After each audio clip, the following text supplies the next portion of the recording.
群青の夜の波間に船を一つ What if, on a single day each year, people in hundreds of cities step outside? Into parks, plazas, beaches, schoolyards, and move, slowly, together. Not to compete, not to perform, just to breathe and practice centering and calm awareness.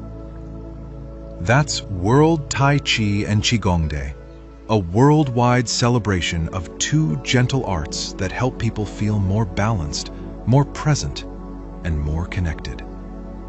And the scale of it is stunning. It doesn't happen in one place or one city. It happens everywhere, community by community, across the whole planet. World Tai Chi and Qigong Day began in 1999, founded by Bill Douglas and Angela Wong Douglas. Their idea was beautifully straightforward. Invite the world to practice Tai Chi and Qigong publicly, so anyone can see it, try it, and share in it. Not hidden behind studio walls, not reserved for experts, but out in the open, where community happens. Here's what makes this day truly unique. Around the world, gatherings begin at 10 a.m. local time. That means it doesn't happen all at once.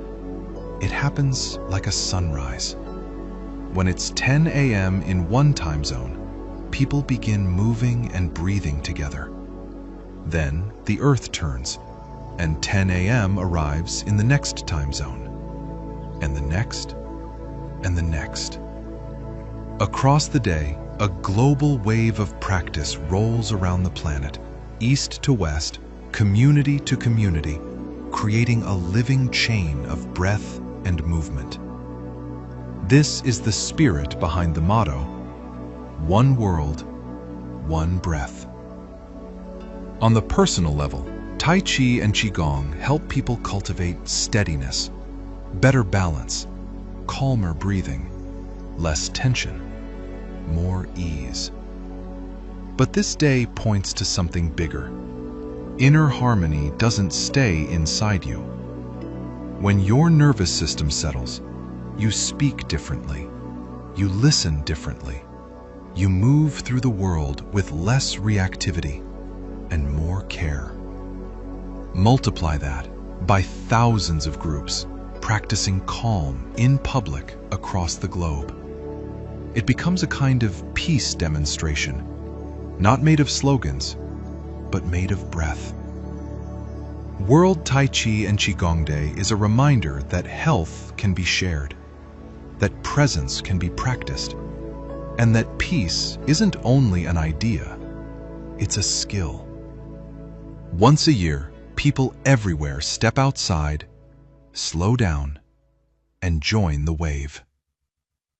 One world, one breath.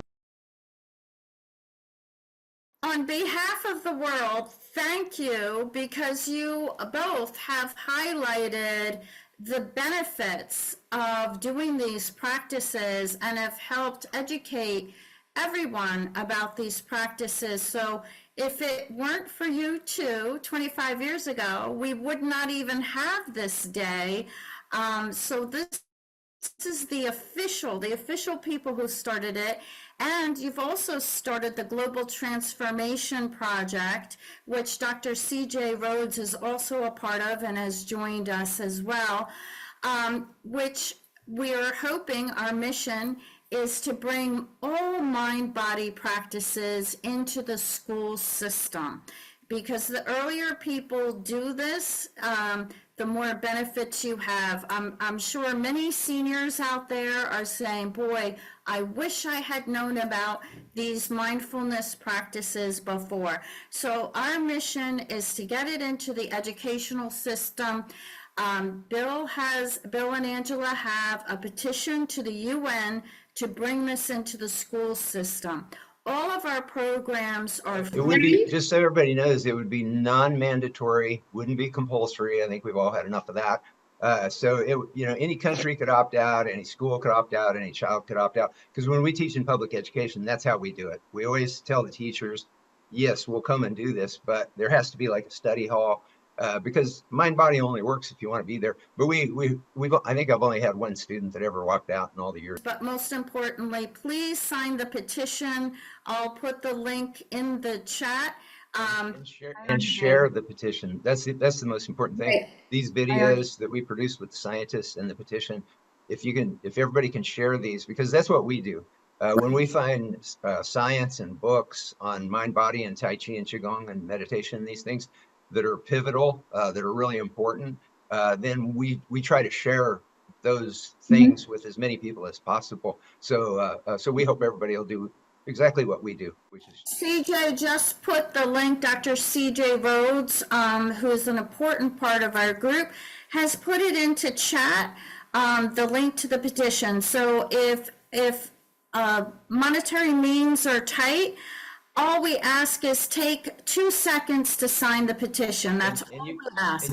And you can go to globaltransformationproject.org, and then you can see all the science. You can see the draft of the resolution that you're adding your name to support, and understand what we're doing. Because if you look through the website and you look at the science and you look at what we're talking about here, you'll see that this isn't about just getting me and Angie getting into Tai Chi schools, or you guys getting into Tai Chi schools. I mean into public schools.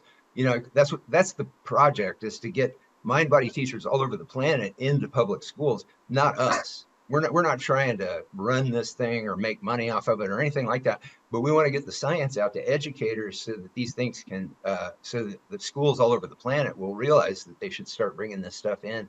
So yeah, if you go to the website, you'll be a believer. You'll realize, because what you'll find out is that we could be saving trillions of dollars year after year after year by getting mind body education as part of public education.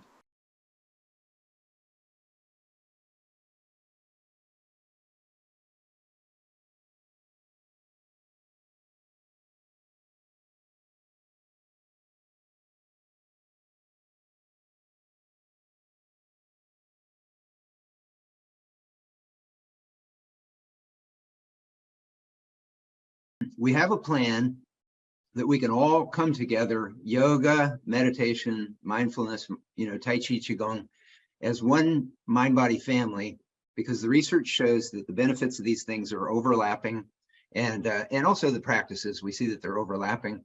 And really, we should be able to get millions of signatures for this United Nations resolution to advocate mind-body education for public education around the planet. Now, we've written the resolution very carefully, so it wouldn't be mandatory for any country, for any school, for any student.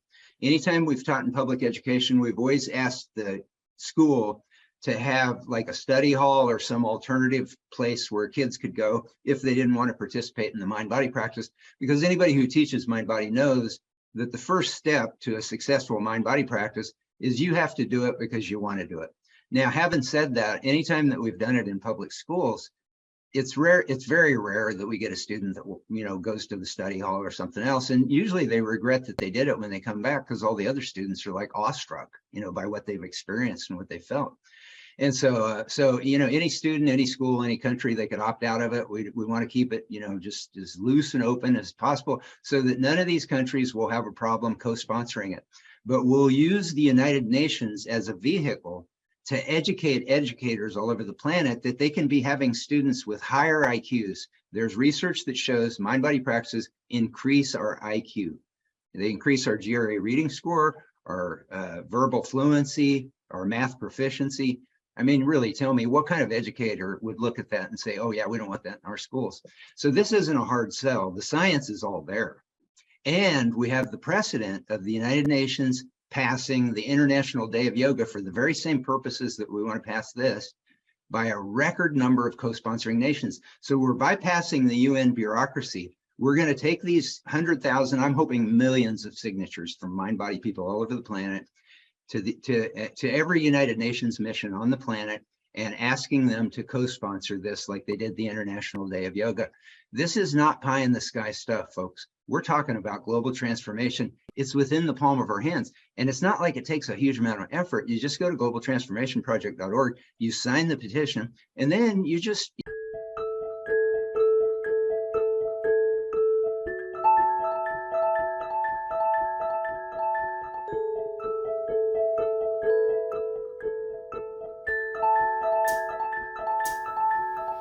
群青の夜の波間に船を一つ浮かべてあなたに会いたい触れたい強い想いを流れてゆく溢れる波 I just wanted to reiterate, that my book opened with that Tesla quote that when science begins to study non-physical phenomena, it'll make more progress in one decade than it has in all the previous centuries of history. So Dr. Nelson's work is at the heart of the science that Tesla dubbed the most important science in science's history. And it's really, Roger, it's my great honor to introduce you. And also, again, the book is connected the emergence of global consciousness. And Dr. Nelson was the coordinator of research at the Princeton Engineering Anomalies Research Laboratory at Princeton University from 1980 to 2002. And again, directed the Global Consciousness Project since its inception in 1997. So thank you so much for being here, Roger. Thank you very much for inviting me and putting together this amazing panel. And maybe more importantly, putting so much productive energy into trying to re-educate the world. Basically, we need to learn how to get out from under the stress.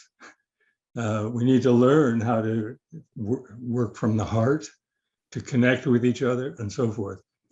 And I frankly think there's no better way than to start young. Start with the really youngest people we can reach. And I'm on the team. I really want something like the UN project that you're proposing to go through. It's tough because there's a lot of resistance that we've talked about. Anyway, thanks all of you. And I'd like to also show a few slides. And I believe if I poke the share screen and then turn on the slides, maybe that will work. Mm-hmm. You heard what I said about random number generators and all that stuff. Yeah. But you didn't see this picture, which was the prototype for what became the Global Consciousness Project. I asked people to take data, send it to me, put it all together and made the red trace that you can see. It was unlikely with odds of 1 in 100 or so.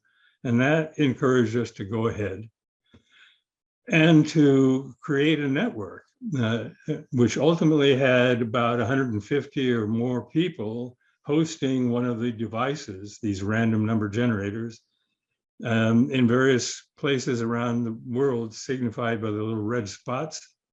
The most we ever had running about at one time were about 75, but a lot of people participated over the years. Now you've seen this picture already. It's a almost typical kind of result.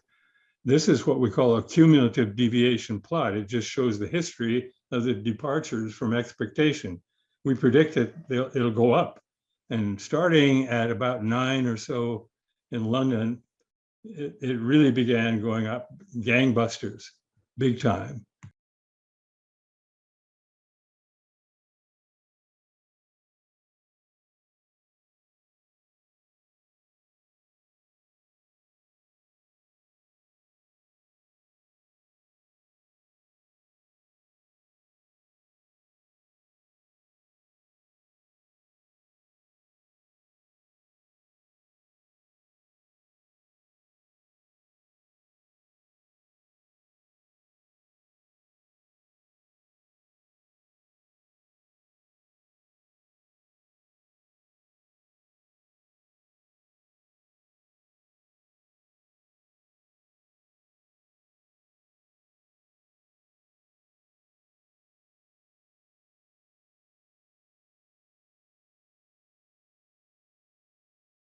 And Angela, you are also the co-author of, let me pick these up, of the Gospel of Science. And I have both editions, and these are really packed full of information, believe me. It's fun to read. It's not difficult to read, but this book, rather, The Gospel of Science, has a lot of the research as well as personal stories of how effective mindfulness practices can be, not just of Tai Chi and Qigong, but also of meditation and other forms of mindfulness practices. And I'm so glad that Sharon had brought up dance as well, because there's so many different ways to access mindfulness. So you've helped not only write that book, but a number of articles and other books um, with Bill on Tai Chi and Qigong. And he's written some novels too. Yes, Bill is very creative, and he's also into a lot of researches, really dedicated into the Chinese culture and Tai Chi and Qigong. It took him an accumulation of 20 years of data that he goes through to create this Gospel of Science, and he has updated it to the second edition. Now, I don't want to take up too much of the time. Like you said, I'm very shy, and initially I do not want to talk at all. I'm the yin energy of me and Bill's relationship, and he is definitely the yang. I felt like I wanted to share a little bit because the Global Transformation Project reminded me 24 years ago when we first started World Tai Chi and Qigong Day, when this vision comes into Bill's mind that he thinks that, the world need to be exposed to Tai Chi and Qigong, this treasure that China have over the thousands of years. And we wanted the world to know about the benefits of Tai Chi. And also we were just feeling and thinking that, why not we could connect our Qi globally? So we decided to have one day, everybody doing Tai Chi and Qigong to bring about the calmness and the peace to the world. And for the first, several years, it's definitely a challenging endeavor for me and Bill, because we were just a no-name Tai Chi teacher, and why would anybody take our words for it? And we, because of our persistence, that we believe that we could link the world today with our energy. And it has proven by Dr. Nelson and Dr. McCready that it works. And so because of World Tai Chi and Qigong Day, and now we want to propose Global Transformation Project, which we believe that is another vision that we all could work towards it. Just like every one of you helped build World Tai Chi and Qigong Day to be a world celebration. And as parents and as grandparents, we want our grandchildren to be exposed to Tai Chi from a very young age through 12th grade. and the possibility that you all had shared during this program of the benefits, how when we transform ourselves, it will be benefit throughout the world and throughout time. That cannot be taken away from us. And so I wanted everybody that is like-minded who's participating in this Zoom meeting to pick up their pen, sign the Global Transformation Project, and make yourself part of it. And you will see that you change the world, and hopefully real soon.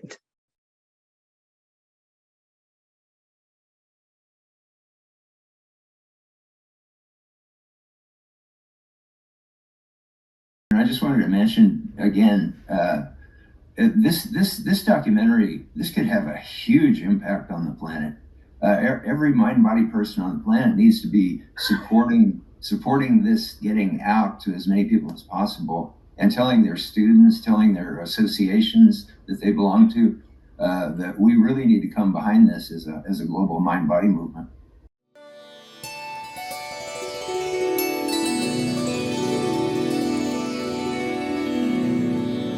Qi is the foundation of many healing arts. Qi is foundation of many traditions in China. Life is from energy. Life is from Qi. What is Qi? Ask back what is not Qi? Whether from ancient wisdom tradition or newly discovered quantum physics point of view, we know for sure the whole universe is made of energy. When the qi flowing, you can feel like warm, nice, expand, some tingling. So there are many different sensations. Because qi, when it moves, it also have a power to heal. And therein lies the ability of practicing Qigong to build up incredible force in the body for rejuvenation, for longevity, for self-healing, and for healing others.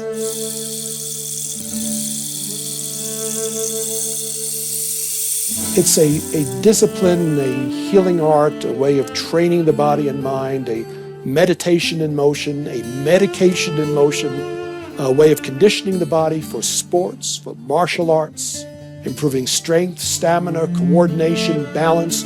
It's also an athletic skill because it improves your understanding of your body and your physical strength. It's interesting that the Chinese came up with this array or spectrum of practices that starts with very internally focused meditation and then moving up into gentle Qigong practices and then continuing on to Tai Chi practices, and then ending up over in Kung Fu and gymnastics and so forth. The warrior of Qi is about transforming stress, unhealthy power dynamics, the suppression of people, the destruction of nature. The warrior looks around and sees what the world is doing, finds ways that need to be transformed, to be shifted, and holds that vision of a higher practice in their hearts. Martial arts, Tai Chi, Qigong. When you start dealing with energy, you want to know, oh, can I hurt somebody? When you expand and grow in love, can I help somebody? Can I heal somebody? In the end, why do we do Qigong? It's to lead a happy, quality, beautiful life. Yeah? It's to elevate the human experience. So that's more than listening to all the bad news in the world. We can't change everything. We can change ourselves. This is what Qigong can do. It's an empowerment to learn Qigong. It's a true health care system. And this is the opportunity in sharing Qigong with the world.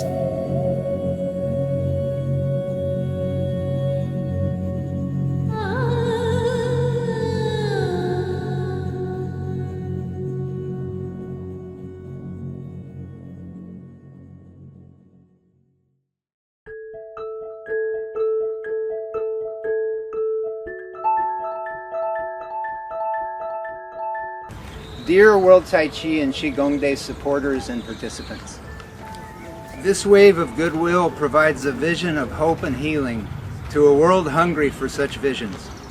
Each year, to view the photos of people from different cultures and different religions, every corner of the earth, breathing together in this global Tai Chi and Qigong movement is profound. When you look through the photographs and videos, you see that look on people's faces, a look that conveys a feeling that all of us who've experienced the well-being that Tai Chi or Qigong or life energy expands through our mind and body when we make the space to breathe and to let calm and wellness expand through us. When you see that look in all these diverse faces from so many different lands, you can't help but realize that we are indeed one world and one breath. We are connected by the field of life energy that physicists are now discovering permeates all existence. By immersing ourselves in the field of energy again and again, we become more and more grounded in the absolute reality that we are all connected and all part of the web of life.